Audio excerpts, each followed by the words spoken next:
បាទសូមគោរពជម្រាបសួរបងប្អូនទាំងអស់គ្នាថ្ងៃនេះខ្ញុំមានរូបមន្តថ្មីមួយទៀតសម្រាប់បងប្អូនដែលមានបញ្ហាបេះដូងគាត់ខ្សោយណា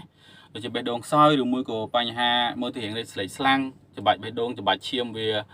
អត់ចិញ្ចឹមរាងកាយអត់គ្រប់គ្រាន់អញ្ចឹងណាអញ្ចឹងក៏បងប្អូនអាចសាកល្បងជាមួយនឹងរូបមន្តនេះ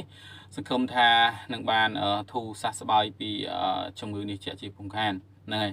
អញ្ចឹងបងប្អូនគ្រាន់តែហៅជីនឹងវងណាជីនឹងវងយើងយកវាប្រហែលជា5 6ត្រួយមកយើងក៏ដាច់យកអាចុងណាយកអាខ្ចីមកបាទវាយនេះមកឬមួយក៏យកតែខ្ចីយើងយកមកបាទ5 6 7ត្រួយអីមក6តងមកប៉ុន្តែយើងយកតែខ្ចីខាងលើទេតមកបងប្អូនយកវាទៅដាំទឹកមួយកែវបាទដាំទឹក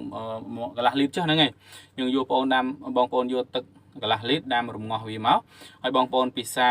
រៀងរាល់មុនពេលចូលដេកណារៀងរាល់មុនពេលចូលដេកពេលល្ងាចមុនពេលចូលដេកហ្នឹងគឺបងប្អូនមួយថ្ងៃពិសាតែម្ដងទៅបញ្ហាដែលខ្សោះខ្សោយបញ្ហាដែលមើលទៅដូចស្លេកស្លាំងហ្នឹងហើយវាធ្វើឲ្យបងប្អូនមានការប្រសើរឡើងជាងមុនអូខេអញ្ចឹងគឺវីដេអូខ្ញុំមានតែប៉ុណ្ណេះទេរាល់ចម្ងល់ផ្សេងៗបងប្អូនអាចខមមិនសាកសួរបន្ថែមទៀតបានបាទអញ្ចឹងរំលឹកឡើងវិញតិចចំពោះបងប្អូនដែលមានបញ្ហាខ្សោយបេះដូងឬមួយក៏បេះដូងគាត់នឹងមានបញ្ហាលោតមិនខ្លាំងបានថាច្បាច់ឈាមវាអត់ចំរាងកាយអត់បាន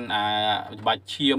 វាអត់ចំរាងកាយយើងបានពេញសັບសាររាងកាយក៏បងប្អូនអាចពិសាជាមួយនឹងរូបមន្តនេះបានតែមើលតើវាមានភាពប្លែកយ៉ាងម៉េចដែរអូខេអញ្ចឹងយើងចាំជួបគ្នានៅវីដេអូក្រោយទៀតបាទសូមអរគុណសូមជម្រាបលា